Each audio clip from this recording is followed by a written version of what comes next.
عبادت یہ جو روزے کی ہے یہ دیکھے جانے والی نہیں ہے۔ اس بنیادی فرق کی وجہ سے اللہ تبارک و تعالی نے ہر عبادت کا اجر رکھا ہے۔ نماز کا اجر جنت کی صورت میں، جنت کے مقامات کی صورت میں، جنت کے محلات کی صورت میں، ثواب کی صورت میں احادیث طیبہ میں مضامین ہیں۔ نماز کا اجر جنت کی صورت میں مل سکتا ہے۔ حج کا اجر بظاہر نظر آتا ہے کہ گناہوں کی معافی کا بہت بڑا ذریعہ ہے حج،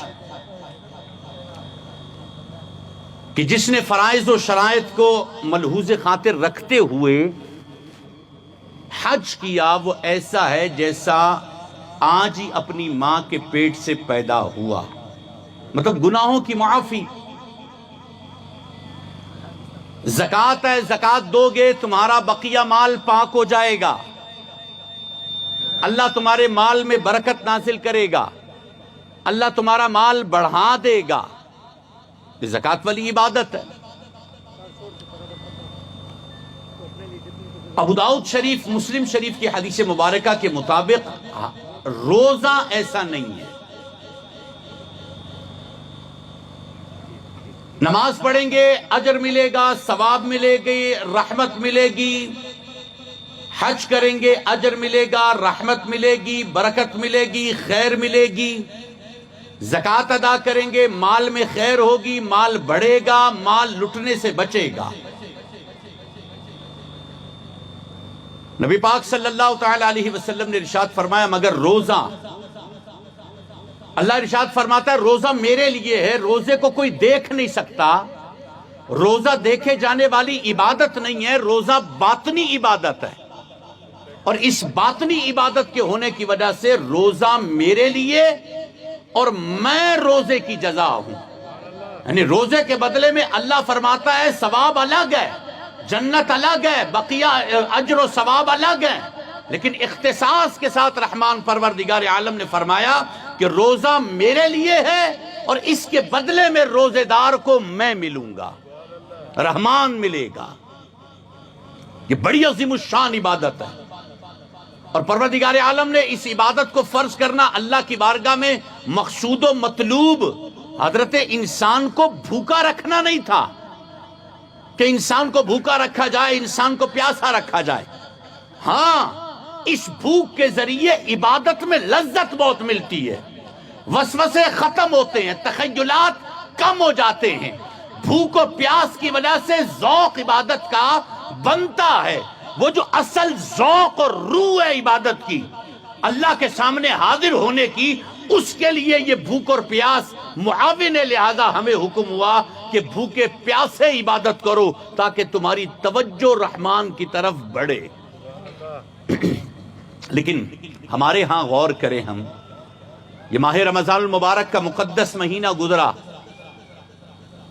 اللہ کے کرم سے ہم نے ماہ رمضان المبارک کے روزے رکھے، اور روزوں کی کیفیت ہر بندے کی کیا ہے وہ خود جانتا ہے کہ روزوں کے ذریعے اسے تقوی کتنا ملا، روزوں کے ذریعے پرہیزگاری کتنی ملی، روزوں کے ذریعے اللہ کا قرب کتنا ملا، روزوں کے ذریعے قرآن پاک پڑھنے کی لذت کتنی ملی۔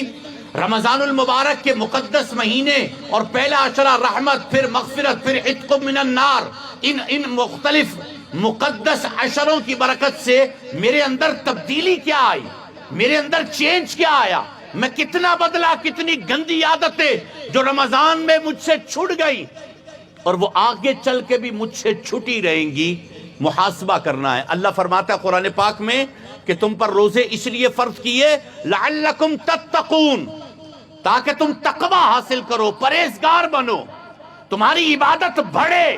یہ تو ایک پریکٹس تھی کہ 29 یا 30 دن تم نے عبادت کی، تمہیں روزہ رکھایا، تمہیں بھوک پیاس برداشت کی، تمہیں کثرت عبادت کا حکم دیا تاکہ تمہاری تربیت ہو، اور سال کے 11 مہینے تم اسی طرح عبادت کرو جیسے رمضان میں کرتے ہو۔ لیکن ہمارے ہاں تھوڑا سا معاملہ کچھ چینج ہے۔ رمضان المبارک جیسے اختتام پر ہوا، چاند رات آئی، لیلۃ الجائزہ، احادیث طیبہ میں چاند رات کو لیلۃ الجائزہ قرار دیا۔ مطلب چاند رات ایک ایسی رات ہے جس میں اللہ تعالیٰ پورے رمضان المبارک کی جتنی برکتیں، جتنی رحمتیں، جتنی عطائیں، جتنے نوازشات دنیا پر، لوگوں پر، مسلمانوں پر، صائمین پر، قائمین اللیل والنہار پر جتنی رحمتیں نازل کرتا ہے، چاند رات کو اس سے کئی گنا زیادہ اپنے محبوب کی امت پر وہ رحمتیں نچھاور کرتا ہے۔ اور جیسے چاند رات آتی ہے شیطان کھلتا ہے، پھر ہماری حالت کیا ہوتی ہے؟ کون سا تقویٰ، کون سی پرہیزگاری، کون سی عبادت، کون سا راتوں کو جاگنا، کون سا تلاوت قرآن، کتنا میں بدلا، یہ عبادت میری روح میں کتنی اتری، قرآن کی تلاوت میرے دل میں کتنی اتری۔ آج رات جو لیلۃ الجائزہ والی رات تھی، جیسے چاند رات، وہ تو تھی خدا سے، یعنی اس رات جو گڑ گڑا کے دعا مانگتا ہے اللہ اس کی ہر دعا قبول فرماتا ہے۔